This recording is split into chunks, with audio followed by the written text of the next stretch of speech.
Specially क्या करूंगा मैं, फर्स्ट क्लास में अभी आज तो बेसिक बता दूंगा, बेसिक, बस बेसिक। सेकंड क्लास में हम क्या करेंगे, इंटरव्यू क्वेश्चंस लेंगे और उसे उसके थ्रू, इंटरव्यू क्वेश्चंस के थ्रू हम कवर करेंगे और अलग अलग टॉपिक, और फिर इसके बाद देखते हैं कि क्या रहेगा, कैसे रहेगा आगे ना। तो सबसे पहले तो सीक्वल सर्वर क्या चीज है, ये हमने शुरुआत में डिस्कस किया था कि भाई एक कोई भी इंफॉर्मेशन आपको शेयर करनी हो या कोई भी इंफॉर्मेशन आपको सेव करनी हो, तो जहां पे वो इंफॉर्मेशन सेव होगी वो एक डाटाबेस होना चाहिए। तो सीक्वल सर्वर भी एक डाटाबेस है। कैसा डाटाबेस है ये, इसको तोड़ते हैं थोड़ा।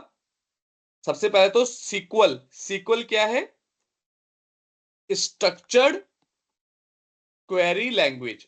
ये एक लैंग्वेज है, जैसे सी शार्प एक लैंग्वेज थी, वैसे ही सीक्वल एक लैंग्वेज है।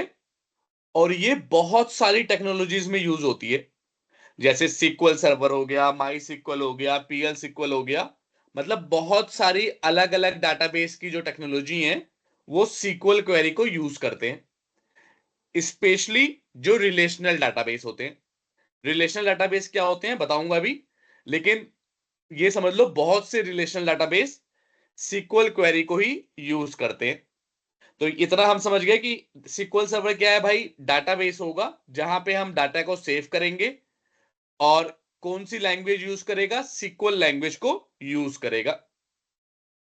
अब सीक्वल लैंग्वेज को कहा गया है कि one of the easiest language होती है, क्योंकि it's very very similar to English, कि आप जैसे इंग्लिश में बात करते हो वैसे ही सीक्वल लैंग्वेज पे काम कर सकते हो।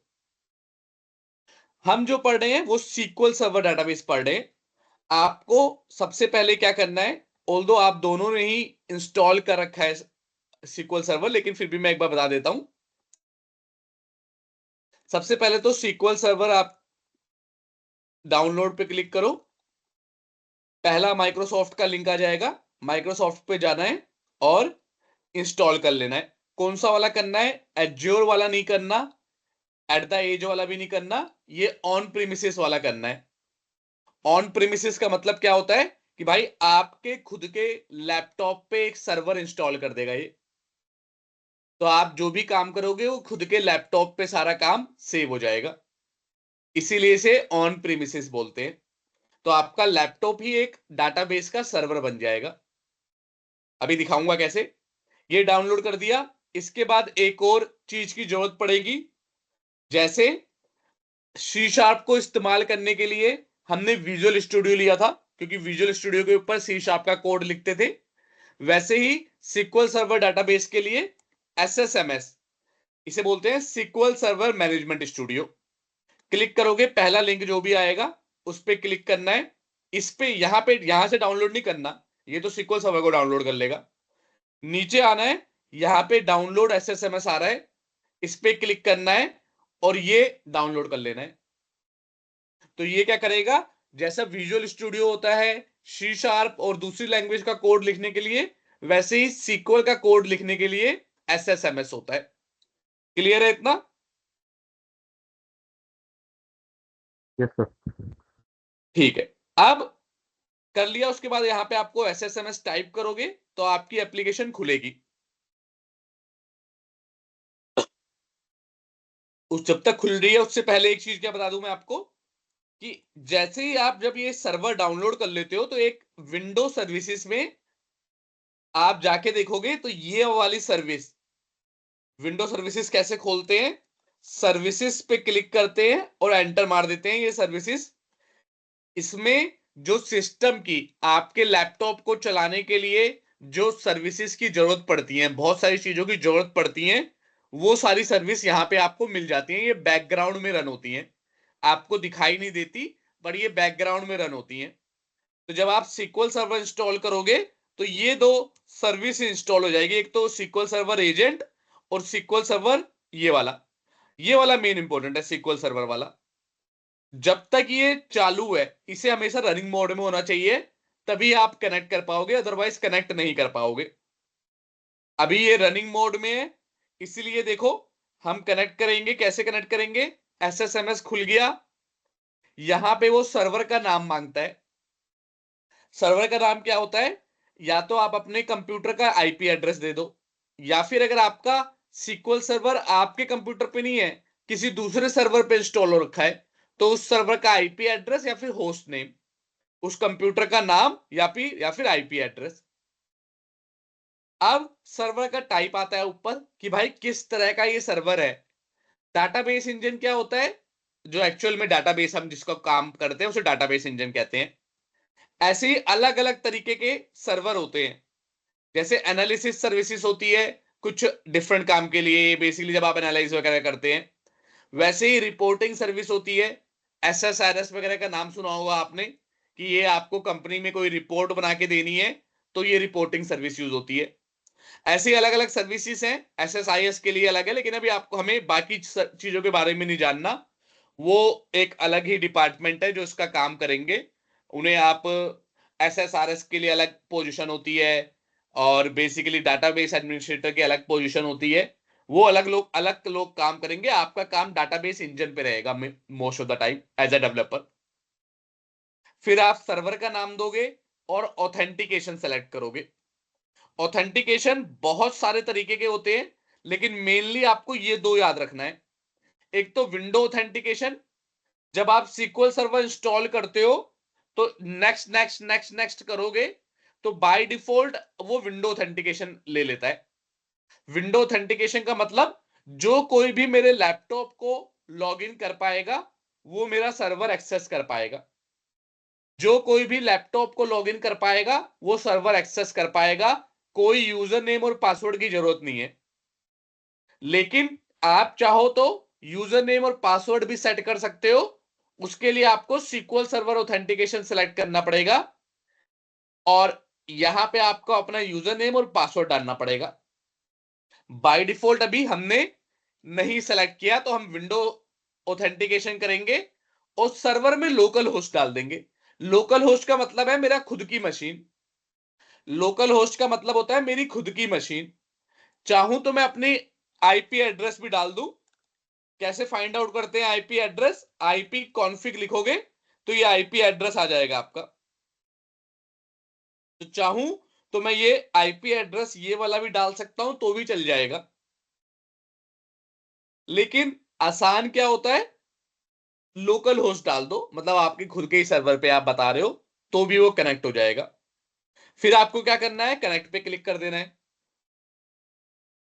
विवेक ऑलरेडी बता चुका हूं आपको, रिवाइज हो रहा है, याद आ रहा है चीजें? ठीक है सर। ठीक है। अब आता है यहां पे क्या क्या दिखेगा।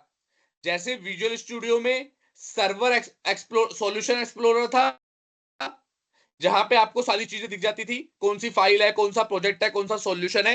वैसे ही यहां पे ऑब्जेक्ट एक्सप्लोरर होता है। सबसे ऊपर आपका सर्वर का नाम होता है। यहां पे क्या है? कनेक्ट।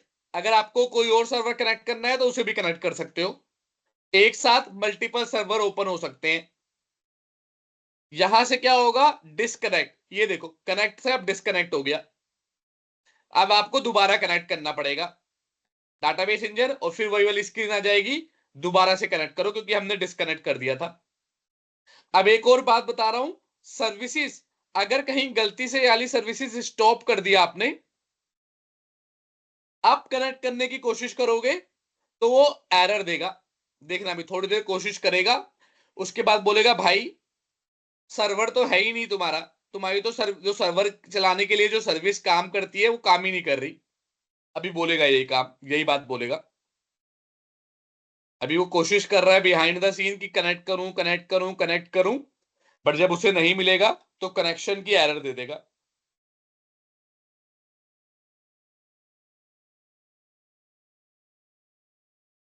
ये देखो, can not connect to local host, कह रहा भाई कनेक्ट नहीं कर पा रहा।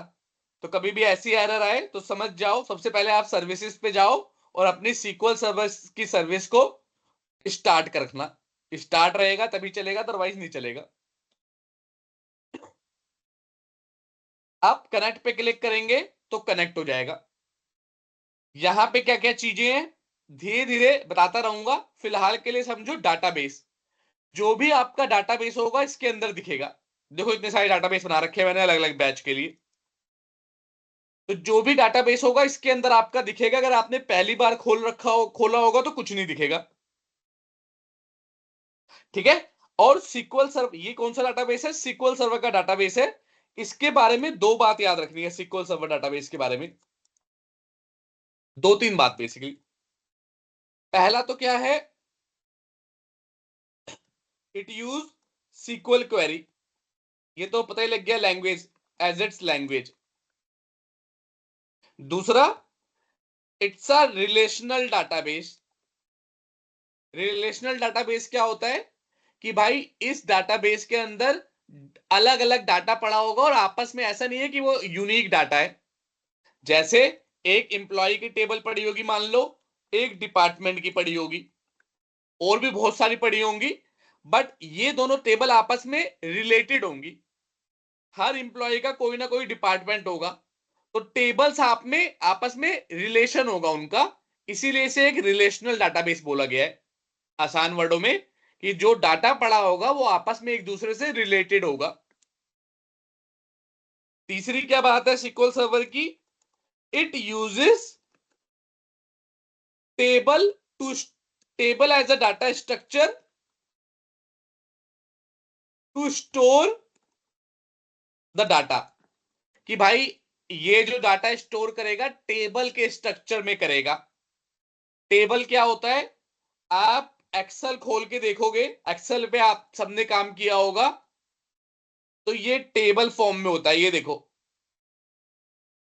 यहां पे अगर मैं ये बना दूं तो ये एक टेबल बन गई। इसमें एक रो, दो रो, तीन रो, ये सब इधर वाली रो है, इधर वाली क्या है, रो है, और इधर वाले कॉलम है। ये देखो यहां पे टेबल में ये कॉलम है, ये कॉलम है, ये कॉलम है, ये कॉलम है। तो टेबल को क्या कहते हैं, table is a collection of rows and columns. Already Vivek आपको पहले बता चुका हूं, और नितिन आपको ऑलरेडी आता है ये सब, इसलिए थोड़ा जल्दी पढ़ा रहा हूं, कहीं डाउट हो तो पूछना। अभी तक क्लियर है जितनी बात बताई? Yes sir. ठीक है, वापस आते हैं। तो अब हमें क्या देखना है, सबसे पहला काम करना है डाटाबेस बनाना है हमें, ठीक है। अब डाटाबेस कैसे बनेगा, दो तरीके हैं। एक तो है इसी पे राइट क्लिक करो, माइक्रोसॉफ्ट हमें दोनों तरीके देता है, और ये सीक्वल सर्वर प्रोजेक्ट किसका है, माइक्रोसॉफ्ट का ही है। और हम ये भी जान लो कि सीक्वल सर्वर क्यों पढ़ रहे हैं, क्योंकि माइक्रोसॉफ्ट का ही विजुअल स्टूडियो है, सी शार्प है, और माइक्रोसॉफ्ट का ही सीक्वल सर्वर है, तो दोनों की कंपैटिबिलिटी बहुत स्ट्रांग होती है। इसीलिए जहां पे सी शार्प लैंग्वेज होती है, वहां पे अगर रिलेशनल डाटाबेस लेते हैं हम, तो मोस्ट ऑफ द केसेस में सीक्वल सर्वर ही रहता है। कहीं कहीं कंपनी में दूसरा डाटाबेस भी रहता है, लेकिन मोस्ट ऑफ द केसेस में सीक्वल सर्वर ही मिलेगा आपको। अब एक तरीका क्या है, राइट क्लिक किया, न्यू डाटाबेस बनाया, डाटाबेस का यहां पे नाम लिख दिया, जैसे टेस्ट डाटाबेस लिख देता हूं एक बार, और ओके कर दिया। यहां पे टेस्ट डाटाबेस आ गया। पर एज अ डेवलपर हम इस तरीके को बहुत कम यूज करते हैं। हर चीज जो भी मैं बनाऊंगा वो आप राइट क्लिक करके भी बना सकते हो, पर एज अ डेवलपर हम इस चीज को बहुत कम यूज करते हैं। हम जनरली हर चीज बनाने के लिए क्वेरी का इस्तेमाल करते हैं। तो इसे डिलीट कर देता हूं, और क्वेरी क्वेरी लिखता हूं। कहां पे लिखूंगा, यहां पे न्यू क्वेरी का बटन आ रहा है, उस पर क्लिक करोगे तो एक क्वेरी का पेज खुल जाएगा। अब यहां पे डाटाबेस बनाना है तो create database IT experts era में बैच है, तो मई 2024। अब इसी को सेलेक्ट करो। सेलेक्ट करना मैं हमेशा बोलता हूं रिकमेंडेड है, जरूरी नहीं है। अगर सेलेक्ट नहीं करोगे तो इस पेज पे जितनी भी कमांड है सब रन हो जाएगी, तो इसीलिए रिकमेंडेड होता है जो भी कमांड रन करनी है उसे सेलेक्ट करो। उसके बाद ऊपर ये एग्जीक्यूट का बटन है, उसे क्लिक करो, या फिर शॉर्टकट देखो लिखा हुआ आ रहा है F5, तो F5 भी दबा सकते हो या फिर इसको क्लिक करो तो आ जाएगा कि भाई आपकी कमांड एग्जीक्यूट हो गई और एक डाटाबेस बन गया। क्लियर है? कोई डाउट है? क्लियर है। अब लेकिन जब यहां से बनाते हैं तो सीधा आपको नहीं दिख जाएगा, आपको कह रहे यार यहां पे तो बना ही नहीं। तो यहां से क्वेरी से जो भी बनाते हैं तो सर्वर पे इंपैक्ट करने के लिए रिफ्रेश करना होता है। जैसे ही रिफ्रेश करेंगे आपका डाटाबेस यहां पे आ जाएगा। अब डाटाबेस को खोलेंगे तो इसमें क्या क्या चीज बना सकते हैं उसका स्ट्रक्चर होगा। पहला तो आता है डाटाबेस का डायग्राम, कुछ ये परफॉर्मेंस और एनालिटिकल पर्पस के लिए होता है, इसकी अभी हमें जरूरत नहीं है। दूसरा आता है टेबल्स, तो ये हम टेबल्स बनाएंगे।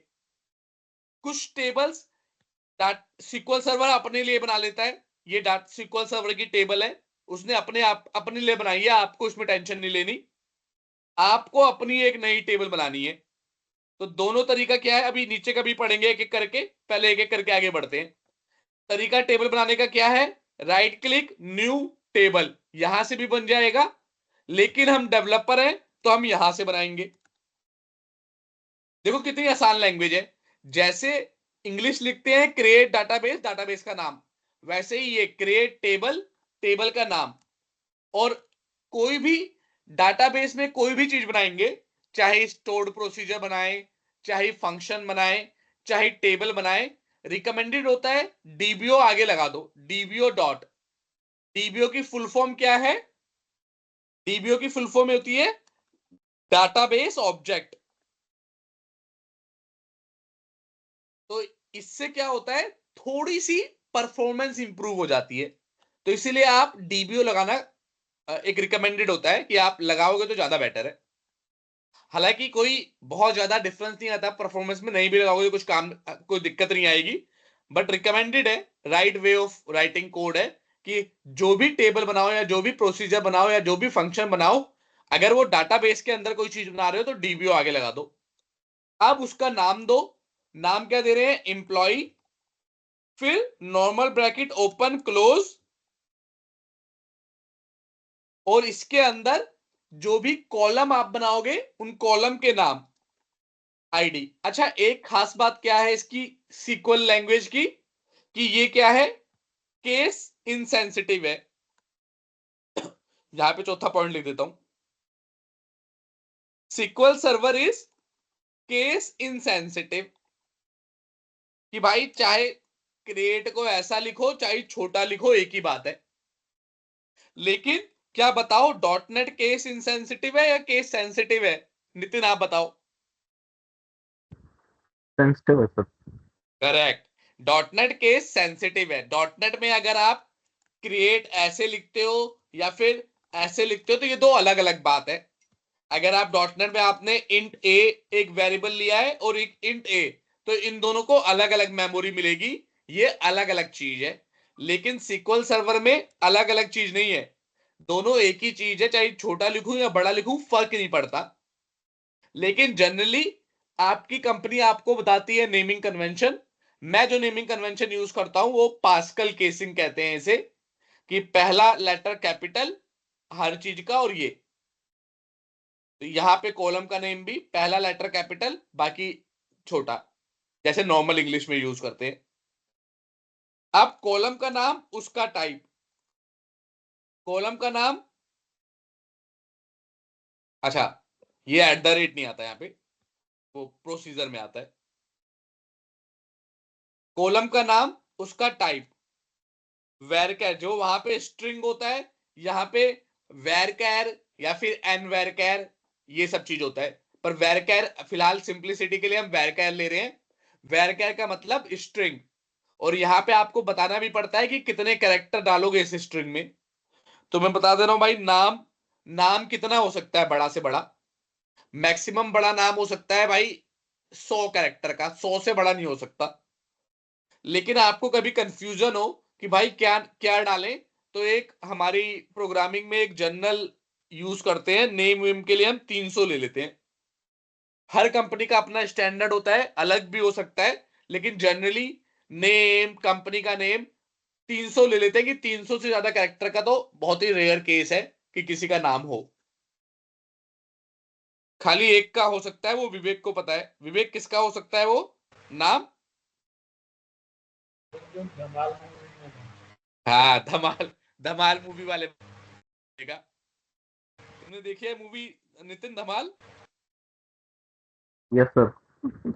हाँ, तो उसमें एक का नाम नहीं था मुत्तु स्वामी, पता नहीं कितना लंबा नाम था। तो उसका 300 से ज्यादा हो सकता है, लेकिन उसकी हमें टेंशन नहीं लेनी। तो आईडी आ गया, नेम आ गया, सिटी आ गया ही, और डिपार्टमेंट ले लेते। ओ, डिपार्टमेंट को क्या करेंगे, एक काम करेंगे, आईडी, डिपार्टमेंट की आईडी ले लेंगे, डेप्ट आईडी इंटीजर, और डिपार्टमेंट की एक अलग टेबल बनाएंगे। तो अभी हमने क्या लिया, ये 4 कॉलम ले लिए, डिपार्टमेंट की आईडी, आईडी नेम सिटी। अभी मैं कोई भी प्राइमरी की फॉरेन की ये सब नहीं लगा रहा, वो बताऊंगा आगे। अभी सिंपलिसिटी के लिए हमने सिंपल 4 कॉलम बनाए हैं, एक टेबल ली है। ओ, कह रहा है ऑलरेडी एक एम्प्लॉय नाम का टेबल है। तो आप कहोगे भाई हमने तो अभी अभी डाटाबेस बनाया है, कहां से आ गए एम्प्लॉय नाम की? तो उसका रीजन ये है कि आपने भले ही ये डाटाबेस बना दिया, लेकिन बाय डिफॉल्ट वो चेंज ही नहीं करता। तो बनाने के बाद या तो आप यहां से अपना डाटाबेस चूज कर लो, या फिर हम सारा काम कमांड से कर रहे हैं, तो कमांड से लिख दो ये। और मैं रिकमेंड करूंगा सारा काम कमांड से करो। इसे रन करोगे तो यहां पे देखना, अब डाटाबेस का नाम चेंज हो जाएगा। ये देखो चेंज हो गया। अब आप जो भी कमांड चलाओगे आपके डाटाबेस में चलेगी। तो हमने सेलेक्ट किया, रन किया, नीचे लिखा आ गया कमांड कंप्लीटेड सक्सेसफुली। यहां पे अभी नहीं दिख रही, जैसे ही रिफ्रेश करेंगे दिख जाएगी एक टेबल हमारी। और इसे खोल के देखेंगे तो इसके अंदर कॉलम पड़ा होगा। जो जो कॉलम आपने बनाया है, जिस टाइप का बनाया है, वो सब दिख जाएगा यहाँ पे। कीज पड़ी होंगी कुछ, अभी कोई की नहीं बनाई हमने। की क्या होती है, जब नेक्स्ट क्लास में इसके बारे में बताऊंगा तो पढ़ाऊंगा कि क्या होती है कीज। कॉन्स्टेंट भी होता है, वो सब बताऊंगा ये सब चीजें। फिलहाल के लिए समझो कि एक टेबल बन गई। अब टेबल पर क्यों बनाए ये हमने, ताकि हम डाटा स्टोर कर सकें इसके अंदर। तो चलो डाटा स्टोर करते हैं। सबसे पहले बेसिक कमांड, हमें 4 बेसिक कमांड याद रखनी है। वो सी होती है, आर होती है। हर एक प्रोग्रामिंग लैंग्वेज में 4 काम तो होते ही होते हैं। सी क्या होती है, सी का मतलब क्या है, क्रिएट। यहां पे सीक्वल सर्वर में क्या यूज करेंगे क्रिएट के लिए, इंसर्ट। आर का मतलब क्या है, रीड। सॉरी। सीक्वल सर्वर में रीड करने के लिए क्या यूज करेंगे, सेलेक्ट। यू का मतलब क्या है, अपडेट। सीक्वल सर्वर में अपडेट के लिए क्या यूज करेंगे, अपडेट। और डी का मतलब है डिलीट। सीक्वल सर्वर में डिलीट के लिए क्या करेंगे, डिलीट। तो ये 4 फंक्शन तो हर प्रोग्रामिंग लैंग्वेज में होते ही होते हैं, क्रिएट, इंसर्ट, अपडेट, डिलीट। और अगर आप मोटा मोटा देखोगे ना, कोई भी वेबसाइट अगर आप खोल के देख लो, जैसे फेवरेट वेबसाइट हमारी क्या है, अमेजोन मान ले लो, इसमें सारा काम देखोगे ना वो इन्हीं 4 ऑपरेशन के ऊपर होता है। ये सारी वेबसाइट का जितना भी काम है वो इन्हीं 4 ऑपरेशन के ऊपर हो रहा है।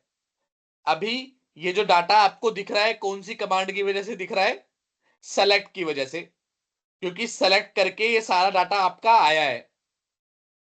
अब अगर मान लो मैं एक डालता हूं पैंट यहां पे, तो दोबारा से पैंट, ये वाली पैंट डाल देते हैं, पैंट। सारी पैंट आ गई। तो ये कौन सी कमांड चली होगी बिहाइंड द सीन, सेलेक्ट, कि भाई उठा के लेके आ पैंट। अब जब सोचो एक पैंट मैं खरीद लूंगा, तो डाटाबेस में पहले 10 पैंट थी। अब मुझे अपडेट करना पड़ेगा उसे कि भाई 10 के बाद एक खरीद ली, 9। तो यहां पे 10 से 9 करने वाली कमांड कौन सी होगी? अपडेट। और जब 10 की 10 खरीद लूंगा तो पूरी की पूरी पेंट्री डिलीट हो जाएगी, तो वहां पे डिलीट कमांड चलेगी। और वैसे ही जब पहली बार स्टॉक आएगा और मैं डाटा डालूंगा डाटाबेस में, तो वहां पे इंसर्ट कमांड चलेगी। तो जो भी आप देख लो ना, सारी कमांड जो भी ऑपरेशन होगा किसी भी वेबसाइट में, 90% वो यही करंट ऑपरेशन होता है। क्या थोड़ा बहुत रिलेट कर पा रहे हो? बात समझ में आ रही है थोड़ी बहुत या बिल्कुल नहीं आ रही? क्लियर है। ठीक। विवेक, आपको समझ में आ रहा है? हाँ जी सर, आ रहे हैं। ठीक है। तो आप सबसे पहले सेलेक्ट करके देखते हैं कि भाई क्या डाटा पड़ा हुआ है हमारे डाटाबेस में।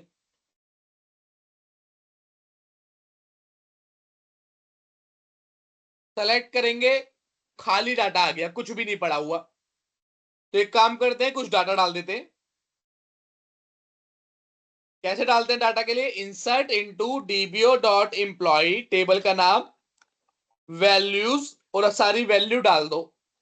आईडी के लिए 1, नितिन, सिटी डाल दी हमने, देहरादून, कुछ भी डाल सकते हो, अभी खाली डाटा समझने के लिए डाल रहे हैं। और डिपार्टमेंट आईडी डाल दी 1। अभी डिपार्टमेंट टेबल बनाएंगे तब समझ में आएगा कि नितिन का कौन सा डिपार्टमेंट है। फिलहाल के लिए डिपार्टमेंट आईडी 1 डाल दी। रन किया, डाटा चल गया, सेलेक्ट किया, एक रिकॉर्ड इंसर्ट हो गया। तो ये थी सेलेक्ट कमांड, ये थी इंसर्ट कमांड। अब और 2-4 डाटा और डाल लेते हैं। एक एक आईडी के पकड़ते हैं। दूसरे में डाल दिया हमने विवेक, मेरठ डाल देते हैं, इनको दे देते हैं 2 नंबर आईडी। एक और आईडी डाल देते हैं 3 करके, श्रीकांत डाल देते हैं, इनको डाल देते हैं आईडी। दिल्ली डाल देते हैं, यहां पे आईडी डाल देंगे 3। रन करेंगे, ये भी डाटा आ गया। अब एक और आईडी डाल देते हैं 4, शिवानी, लंदन डाल देते हैं, और आईडी इनकी 3 ही रहने देते हैं। 5 डाल देते हैं पूजा, वॉशिंगटन डाल देते हैं, और आईडी यहां पे डाल देते हैं 6। तो ये हमने बना ली एक टेबल, इसमें कुछ डाटा पड़ा हुआ है। ये देखो कि भाई नितिन है, देहरादून में काम करता है, विवेक मेरठ सिटी है, विवेक की सिटी है, काम नहीं करता, सिटी यहाँ की देहरादून की है, मेरठ की, दिल्ली की, लंदन की, वाशिंगटन की। और ये डिपार्टमेंट आईडी है, ये इनकी डिपार्टमेंट आईडी है। अब डिपार्टमेंट कौन सा है कैसे पता चलेगा? उसके लिए यूज क्या करना है हमें? एक और टेबल बनाते हैं डिपार्टमेंट नाम की, नई क्वेरी में बनाते हैं। आप चाहो तो हर एक क्वेरी नई नई क्वेरी पे लग सकते हो, उसमें कोई इशू नहीं है। सीक्वल सर्वर में आप न्यू क्वेरी करो, अपना काम कर लो, कोई दिक्कत या परेशानी नहीं है। चाहो तो सेम में ही सारा कोड लिख दो, चाहो तो अलग में लिख दो, कोई दिक्कत या परेशानी उससे नहीं है। तो हम क्या करते हैं, एक नई क्वेरी में लिख देते हैं डिपार्टमेंट टेबल। जल्दी जल्दी बहुत पढ़ा रहा हूं मैं, जहां पे कहीं लगे कि यार ये चीज समझ में नहीं आ रही वो पूछ लेना। आईडी ले ली मैंने इसकी एक, और नेम ले लिया, खाली 2 कॉलम ले लिए। नेम में वैरकर 300 ही लेंगे क्योंकि ये हमारा स्टैंडर्ड होता है।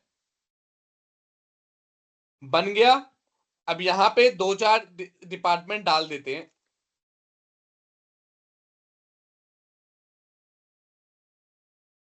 क्या नाम, डिपार्टमेंट नाम ही था हमारा, क्लियर, रिफ्रेश करके देख लेते हैं टेबल का नाम क्या था। डिपार्टमेंट नाम ही है। वैल्यूज डाली भाई हमने एक, क्या डाला हमने, आईटी।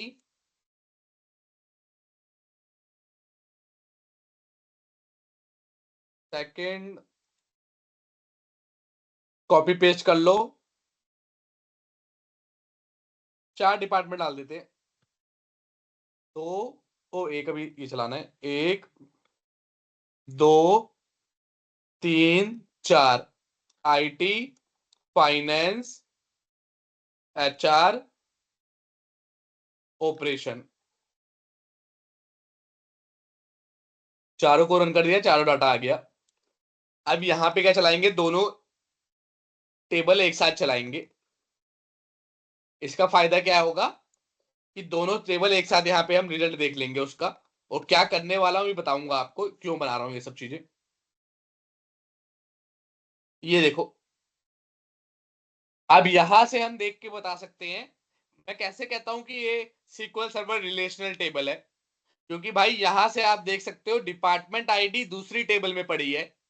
तो अगर मुझे इस एम्प्लॉय की सारी इंफॉर्मेशन चाहिए तो खाली इसी टेबल से मैं डाटा नहीं सेलेक्ट कर पाता, मुझे इस टेबल का भी डाटा चाहिए होगा और डिपार्टमेंट पता करने के लिए इस टेबल का भी डाटा चाहिए।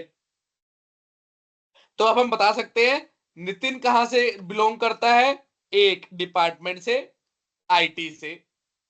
विवेक कहां से करता है, फाइनेंस से। श्रीकांत कहां से करता है, एचआर से। शिवानी कहां से करती है, एचआर से। पूजा कहां से करती है, 6 से अभी वो कोई डिपार्टमेंट बना ही नहीं है। और उसी तरह से 4 नाम का ऑपरेशन है, ये भी कहीं बना ही नहीं है, मतलब इस ऑपरेशन में कोई भी इंप्लॉय नहीं है। और एक इंप्लॉय किसी ऐसे डिपार्टमेंट में है जिसकी इंफॉर्मेशन हमारे डाटाबेस में है ही नहीं। क्यों बनाया है, उसका रीजन है क्यों बनाया है, अभी मैं क्वेरी कराऊंगा तो समझ में आएगा क्यों बनाया है। तो अब देखो, अब आता है कि भाई क्या यहां तक बात समझ में आई? क्या इसे देख के आप डिपार्टमेंट आईडी से पता कर सकते हो कौन सा एम्प्लॉय कौन से डिपार्टमेंट में काम करता है? खाली दोनों को देख के बता पाओगे, नहीं तो बता पाओगे? Yes sir. Yes sir. ठीक है। अब बिफोर मैं मूव करूं ज्वाइंस पे, कि लाए एक पहले बेसिक काम और कर लेते हैं। सेलेक्ट और इंसर्ट कर लिया। कल को मान लो मुझे लंदन की जगह इसको चेंज करना है और पंजाब कर देना है, चंडीगढ़ कर देना है, तो अपडेट कमांड चलेगी। कैसे चलेगी? Update dbo.employee set city equal to, क्या हो गया, Chandigarh, where ID equal to 4। तो कोई भी कंडीशन वगैरह लगती है वो वेयर को यूज करते हुए लगती है। ऑलरेडी आप दोनों को ये पता है, इसलिए मैं सीधा चला दे रहा हूं। अब रन करेंगे तो 4 पे चंडीगढ़ हो गया। तो अपडेट इस तरह से होता है। और डिलीट के लिए क्या कमांड होती है, ये भी आप दोनों को ऑलरेडी पता है, इसलिए जल्दी जल्दी लिख देंगे। Delete from dbo.employee where ID equal to, जो भी आपको आईडी डिलीट करनी है वो कर दो। जैसे 5 नंबर की आईडी मान लो मुझे डिलीट करनी है, देख लेते हैं ऊपर क्रिएट, हाँ चलो डिलीट कर देंगे। तो यहां पे रन करेंगे और डिलीट हो जाएगा डाटा। एग्जीक्यूट हो गया। और अगर आप सेलेक्ट कर चलाएंगे तो सिर्फ 4 ही रो पड़ी होंगी, 5वीं नहीं पड़ी होगी। फिलहाल के लिए डाल देते हैं 5वीं रो भी। इंसर्ट कर दिया और फिर सेलेक्ट किया, तो अब 5 रो दोबारा आ गई और वॉशिंगटन और सारी डिटेल वापस से आ गई। क्लियर है? सेलेक्ट, इंसर्ट, अपडेट, डिलीट, ये कमांड तो आप दोनों को पहले से ही आती थी या नहीं? Yes yes sir. सर। हाँ, ठीक है। तो और बाकी आप लोग प्रैक्टिस करना कंडीशन लगा लगा के। और एक होमवर्क देता हूं, होमवर्क आपको क्या करना है, delete versus truncate versus drop, ये तीनों ही कमांड डाटा को डिलीट करने के काम आती है, या फिर टेबल को भी पूरा डिलीट करने के काम आती है। आपको इन तीनों में डिफरेंस पता करना है, ये इंपॉर्टेंट इंटरव्यू क्वेश्चन भी है। तो कल पूछूंगा मैं नेक्स्ट क्लास में, लेकिन अगर नहीं समझ पाओगे तो बता दूंगा मैं। ठीक है, ये हो गया करंट ऑपरेशन। अब आएंगे हम अपने वाले काम पे, कि जो मैं जिस वजह से मैं आपको बताना चाह रहा था कि क्यों मैंने ऐसा डाटा बनाया है कि भाई एक में एम्प्लॉय का टेबल, एक में डिपार्टमेंट का टेबल। अब आपके लिए रिक्वायरमेंट क्या आएगी, यूजर क्या बोलेगा कि भाई मुझे सारे एम्प्लॉय चाहिए, उनका नाम और उनके डिपार्टमेंट का नाम। आप अब कंफ्यूज हो जाओगे कि भाई यार एम्प्लॉय का नाम तो इस टेबल में है, डिपार्टमेंट का नाम इस टेबल में है, तो दोनों को डाटा मैं कैसे लेके आऊं? सेलेक्ट कमांड तो एक ही टेबल से डाटा उठा के लाती है। तो ऐसी सिचुएशन में जहां दो या दो से ज्यादा टेबल का डाटा उठा के लेके आना होता है, हम यूज करते हैं किसका? ज्वाइंस का। और ज्वाइन सबसे इंपॉर्टेंट है इंटरव्यू क्वेश्चन में, समझ लो ज्वाइंस का एक ना एक तो आता ही आता है। तो चलो हम पढ़ लेते हैं पहले ही सीधा ज्वाइंस। ज्वाइंस दो प्रकार के होते हैं मोटा मोटा। पहला होता है इनर ज्वाइन, दूसरा होता है आउटर ज्वाइन। इनर ज्वाइन और नॉर्मल ज्वाइन, बाय डिफॉल्ट जो ज्वाइन आप लगाओगे वो इनर ज्वाइन ही होता है। बाय डिफॉल्ट आप ज्वाइन लिखो या इनर ज्वाइन लिखो, एक ही बात है। आउटर ज्वाइन में फर्दर दो होते हैं, एक लेफ्ट आउटर ज्वाइन, एक राइट आउटर ज्वाइन। क्या होता है भी पढ़ करके देखेंगे सारे काम। और एक और मान लेते हैं, इसे बोलते हैं फुल ज्वाइन या फिर फुल आउटर ज्वाइन। ये तीसरा हो गया। और चौथा इनर ज्वाइन का ही पार्ट है, लेकिन इसे अलग से इस पे इंटरव्यू क्वेश्चन आता है, सेल्फ ज्वाइन। तो हम ये सारे तरीके के ज्वाइन पढ़ेंगे। आपको नितिन ये सारे तरीके के ज्वाइन आते हैं ऑलरेडी? Yes sir. ठीक है। विवेक आपको भी पढ़ा रखा है मैंने, लेकिन जल्दी जल्दी एक बार पढ़ते हैं और मेन मैं बताता हूं कि डिफरेंस क्या होता है, कैसे आपको डिटेल में समझ में आएगा। तो आएंगे यहां पे, सबसे आसान तरीका होता है याद करने का, ज्वाइन की एक इमेज देख लो। यहां पे सिक्वल ज्वाइन इमेज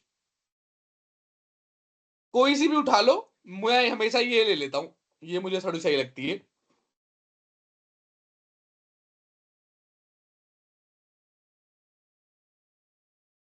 और खोल लेते हैं इसे। तो सबसे पहला क्या है? Inner join. ठीक है, ये सारे अलग अलग तरीके के ज्वाइन है। सबसे पहला क्या है? Inner join. इनर ज्वाइन क्या कहता है कि दो टेबल, क्योंकि हर एक ज्वाइन दो टेबल के बीच में लगता है। आप मल्टीपल टेबल के बीच में भी ज्वाइन कर सकते हो, लेकिन फिर उसमें मल्टीपल ज्वाइंस लगेंगे। एक सिंगल ज्वाइन दो टेबल के बीच में लगेगा। सबसे पहला ज्वाइन ये बीच वाला है। ये क्या कहेगा? दोनों टेबल में जो कॉमन है वो डाटा हम आपको दिखाएंगे। जैसे ए और बी में कॉमन क्या था? ये लाल वाला पोर्शन कॉमन था, तो इनर ज्वाइन में आपको लाल वाला पोर्शन दिखेगा। क्लियर है? कोई डाउट है? क्लियर है सर। क्लियर है। चलो फिर जल्दी से लिखते हैं। लिखते कैसे हैं? हमें क्या करना है? बड़ी सिंपल कमांड है, हमें नेम, एम्प्लॉय नेम और डिपार्टमेंट नेम निकालना है। तो पहले कोई सा भी इंटरव्यू क्वेश्चन आ जाए या कोई भी रिक्वायरमेंट आ जाए, पहले जो जो निकालना है उसको सेलेक्ट के अंदर लिख लो। जैसे एम्प्लॉय नेम का कॉलम का नाम क्या है? नेम है, तो नेम एज एम्प्लॉय नेम लिख दिया मैंने। ठीक है। और डिपार्टमेंट नेम कॉलम का नाम क्या है? इसका नेम भी एज नेम है, एज डिपार्टमेंट नेम लिख दिया मैंने। कॉलम कॉलम का नाम एज किस लिए होता है? एलआईएस। जैसे मेरा असली नाम श्रीकांत है लेकिन घर का नाम मोनू है, तो एलआईएस, मोनू मेरा एलआईएस हो गया। वैसे ही यहां पे भी आप एलआईएस बना सकते हो कि भाई इसका नाम तो एम है लेकिन हम इसे एम्प्लॉय नेम बोलेंगे। अब ये कह रहा भाई दोनों ही नेम नेम आ गए, थोड़ा अलग करो दोनों का, वो समझ नहीं पाएगा कि भाई कौन सी टेबल से है। चलो उसके लिए पहले एक और लाइन लिखते हैं। अब आपको लिखना है ज्वाइन के लिए कौन सी टेबल के बीच में ज्वाइन करना है। तो फ्रॉम डीबीओ डॉट एम्प्लॉय के बीच में ज्वाइन करना है, और इसका भी छोटा नाम दे दिया मैंने ईएमपी। अब मैंने आपसे कहा था चाहे मैं इनर ज्वाइन लिखूं चाहे ज्वाइन लिखूं, एक ही बात है, तो मैं खाली ज्वाइन लिख रहा हूं। ज्वाइन डीबीओ डॉट डिपार्टमेंट डीईपीटी, कि भाई इन दोनों के बीच में ज्वाइन लगा, एम्प्लॉय टेबल के बीच में और इसके बीच में। तो अब इसका नाम के आगे दे देंगे, पहला क्या है, एम्प्लॉय नेम, तो डॉट ईएमपी डॉट ये लगा देंगे, और डीपीटी डॉट डिपार्टमेंट नेम लगा देंगे। तो इससे क्या पता चल गया कि भाई ये वाला जो नाम है वो एम्प्लॉय टेबल से उठाइयो, और जो ये वाला नाम कॉलम है ये डिपार्टमेंट टेबल से लगाई उठाइयो, क्योंकि इसके नाम के साथ इसका डॉट लगा दिया, इसके नाम के साथ इसका डॉट लगा दिया। अब ये तो बता दिया कि इन दोनों टेबल में ज्वाइन लगेगा। अब बताना है कि भाई ज्वाइन लगेगा कैसे, कौन सा ऐसा कॉलम को ज्वाइन लगाने के लिए कोई ना कोई कॉलम कॉमन होना चाहिए। अगर कोई भी कॉलम कॉमन हुआ ही नहीं तो ज्वाइन नहीं लगा सकते। अगर मैं बोलूं मेरा नाम श्रीकांत है और मैं राहुल का ममेरा भाई हूं, तो कोई ना कोई एक रिलेशन होना चाहिए, मामा होने चाहिए हमारे बीच में, तभी मैं बोल पाऊंगा कि मैं इसका ममेरा भाई हूं। अगर राहुल कहीं अलग रहता है, मैं कहीं अलग रहता हूं, तो मेरे और राहुल में कोई रिलेशन ही नहीं बनता। वैसे ही दो टेबल में रिलेशन बनाने के लिए, ज्वाइन बनाने के लिए कोई ना कोई कॉलम कॉमन होना चाहिए।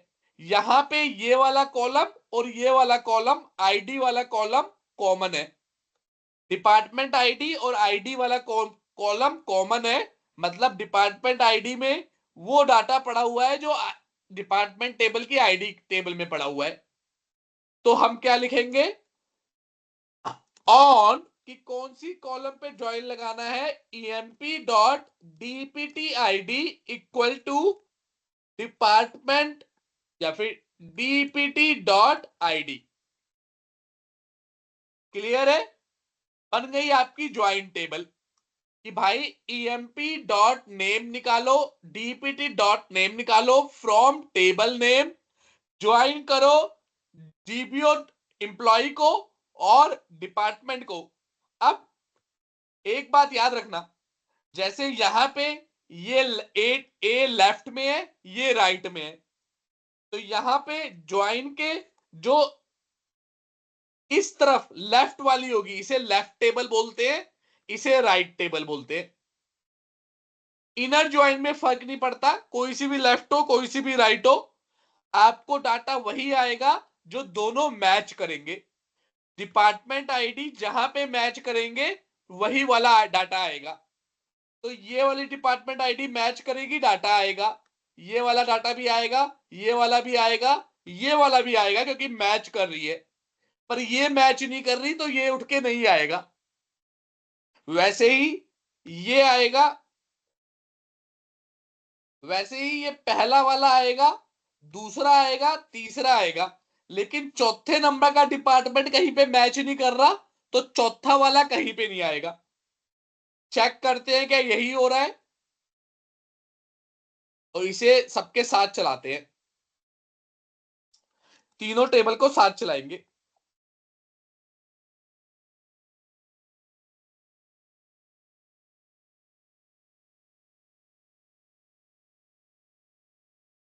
डिपार्टमेंट, ठीक है भाई। जब मैंने कहा था जब सब कुछ एक साथ चलाना हो तो सीधा एग्जीक्यूट पे कर लो, सेलेक्ट करने की जरूरत नहीं पड़ती।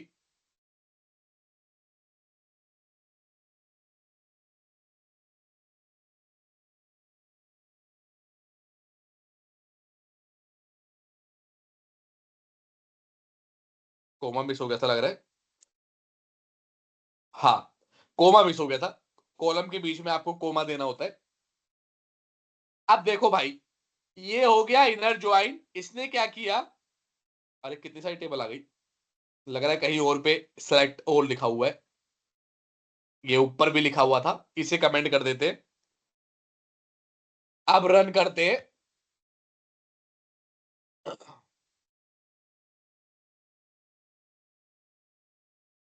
और इसे ऊपर उठा के लेके आते हैं और इनर ज्वाइन को देखते हैं कि कैसे चल रहा है इनर ज्वाइन। अब देखो भाई, नेम, एम्प्लॉय का नेम और डिपार्टमेंट नेम आ गया। मैंने कहा था पहला वाला आएगा, नितिन आएगा, क्योंकि ये कॉमन है दोनों में, तो नितिन और आईटी आ गया।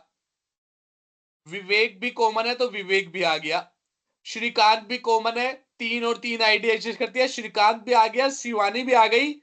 पूजा नहीं आई, ना ही पूजा आई, ना ही ऑपरेशन नाम का डिपार्टमेंट का नाम आया। तो इनर ज्वाइन क्या करेगा, जहां पे दोनों टेबल मैच होगी वही डाटा आएगा, ना तो लेफ्ट टेबल का एडिशनल आएगा ना तो राइट टेबल का एडिशनल आएगा। क्या ये बात क्लियर है, कोई डाउट है? क्लियर है। क्लियर क्लियर है। तो अब इसी का भाई है outer join, left outer join. चाहे उसे लेफ्ट आउटर ज्वाइन लिखो चाहे लेफ्ट ज्वाइन लिखो, एक ही बात है।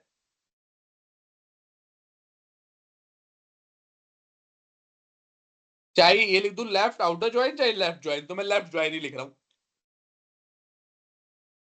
लेफ्ट ज्वाइन का इमेज क्या है, ये वाला, कि भाई नो मैटर लेफ्ट वाली टेबल का डाटा मैच करे या ना करे। देखो मैच तो खाली ये इतना अंदर वाला पोर्शन कर रहा है, बाहर वाला पोर्शन मैच नहीं कर रहा बी से, लेकिन लेफ्ट का पूरा उठ के आएगा चाहे मैच करे या ना करे, और राइट का वही उठ के आएगा जो मैच करेगा।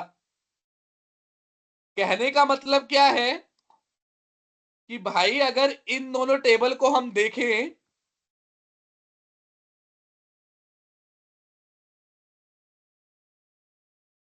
ये लेफ्ट में है ये राइट में है, तो लेफ्ट में तो पूजा भी उठ के आ जाएगी, पूजा का नाम भी उठ के आ जाएगा, लेकिन राइट में ऑपरेशन उठ के नहीं आएगा, और जो उठ के नहीं आता उसकी जगह नल लिखा जाता है। दिखाऊंगा अभी, जो उठ के नहीं आता उसकी जगह नल लिखा जाता है। तो अभी देखना, इसमें ये लेफ्ट वाले तो सारे आएंगे, आंख बंद करके जब भी लेफ्ट ज्वाइन हो तो लेफ्ट वाले तो सारे लिख दो, राइट में वही लिखो जो मैच कर रहे हैं। एक मैच कर रहा है, 2 मैच कर रहा है, 3 मैच कर रहा है, 4 नहीं कर रहा तो ऑपरेशन नहीं आएगा। चेक करते हैं यही कमांड चला के, दोबारा से सब एग्जीक्यूट करते हैं। ये देखो लेफ्ट कमांड चली, लेफ्ट ज्वाइन वाली, और लेफ्ट के सारे आ गए, पूजा तक आ गई, लेकिन ऑपरेशन नहीं आया। और पूजा के आगे, क्योंकि पूजा 6 नंबर के डिपार्टमेंट में काम करती है, 6 नंबर का डिपार्टमेंट कुछ है ही नहीं है, तो इसीलिए यहां पे नल आ गया। क्या ये बात समझ में आ रही है नहीं आ रही? Yes sir. Yes sir. आप बिल्कुल क्लियर है। अब इसी का भाई है राइट ज्वाइन, यहीं पे राइट कर देंगे तो राइट वाला पूरा आ जाएगा, आंख बंद करके राइट वाला पूरा लिख देना है, लेफ्ट वाला वही जो मैच करेगा। तो मतलब इस बार पूजा जी नहीं आएंगी, लेकिन ऑपरेशन आ जाएगा। रन करते हैं, अरे नई क्वेरी चला दी मैंने। रन करते हैं भाई, तो राइट का देखो पूरा आ गया, ऑपरेशन भी आ गया, लेकिन लेफ्ट में खाली नितिन, विवेक, श्रीकांत, शिवानी आया। ऑपरेशन के आगे एम्प्लॉय का कोई भी नाम नहीं आया, नल आ गया, क्योंकि भाई 4 नंबर के ऑपरेशन पे कोई एम्प्लॉय है ही नहीं। क्लियर है, कोई ज्वाइन, कोई दिक्कत? क्लियर है सर। क्लियर है। अब कई बार रिक्वायरमेंट आती है कि भाई सब का ले आओ, राइट का भी सब आए लेफ्ट का भी सब आए, तो कोई नहीं, उसके लिए फुल ज्वाइन है, फुल ज्वाइन लगा दोगे तो क्या आएगा, देखो यहां पे लेफ्ट वाला भी, पूजा भी आ गई और ऑपरेशन भी आ गया। फुल ज्वाइन क्या होता है कि भाई सब कुछ आना है उठा के, ये वाला फुल ज्वाइन है कि भाई लेफ्ट का भी सब आ जाएगा राइट का भी सब आ जाएगा। क्लियर है, कोई ज्वाइन है, डाउट है? क्लियर है सर। क्लियर।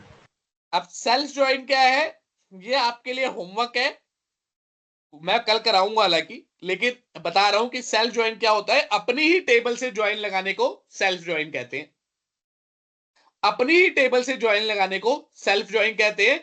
वो बेसिकली इनर ज्वाइन का ही एक पार्ट मान लो, या फिर लेफ्ट ज्वाइन लगा दो, राइट ज्वाइन लगा दो, लेकिन अपनी ही टेबल से आप कोई सा भी ज्वाइन लगाते हो, वो एक ही मतलब है। अब एक और बात हमें समझनी है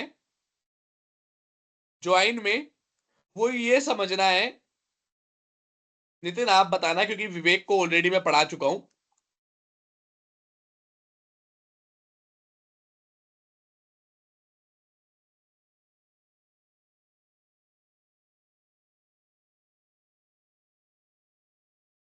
एक टेबल बनाई टेस्ट नाम से मैंने, insert into DBO dot test, values में क्या डाल दिया मैंने 1। अब इसको 3 बार रन कर दिया। अब मैंने क्या किया, select asterisk from DBO dot test किया, इसको रन कर दिया, 1 1 1 है। अब मैं क्या लगा रहा हूं, join same it self join लगा रहा हूं, डीबीओ डॉट टेस्ट, इसका नाम रख दिया ए, इसका नाम रख दिया B, on A dot ID equal to B dot ID. तो अब बताओ कितने कॉलम रिटर्न होंगे और कितनी रो रिटर्न होगी। यहां पे एस्ट्रिक है, थोड़ा ये नीचे कर देता हूं, select asterisk from DBO dot test A, join अपनी ही टेबल से ज्वाइन लगा दिया B, on A dot ID equal to B dot ID. तो बताओ नितिन कि रिजल्ट में क्या रिटर्न होगा, 2 कॉलम रिटर्न होंगे या 1 कॉलम रिटर्न होगा, पहले तो ये बताओ। तो एक ही कॉलम होगा।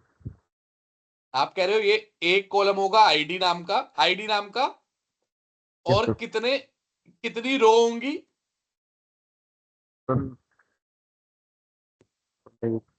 9 रो आएंगी। 9 रो आएगी और एक ही रिटर्न होगा। तो यस सर। मतलब 1 1 3 4 5 6 7 8 9 ये आएगा, तुम कह रहे हो। Yes sir. ठीक है, पर ये नहीं आएगा।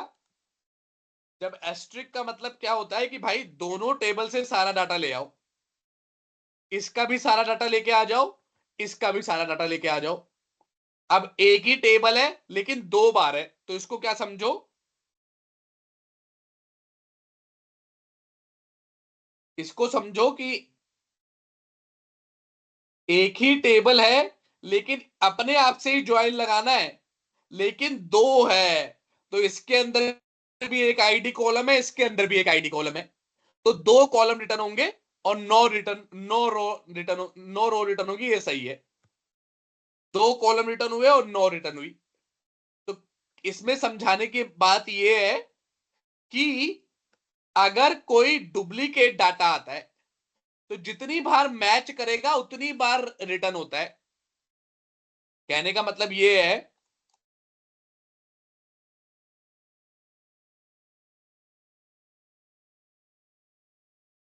अगर मैंने 2 बार 2 डाल दिए, अब बताओ कितनी, एक और बार डाल दिया, अब बताओ कितनी बार, क्या कितनी रो रिटर्न होंगी।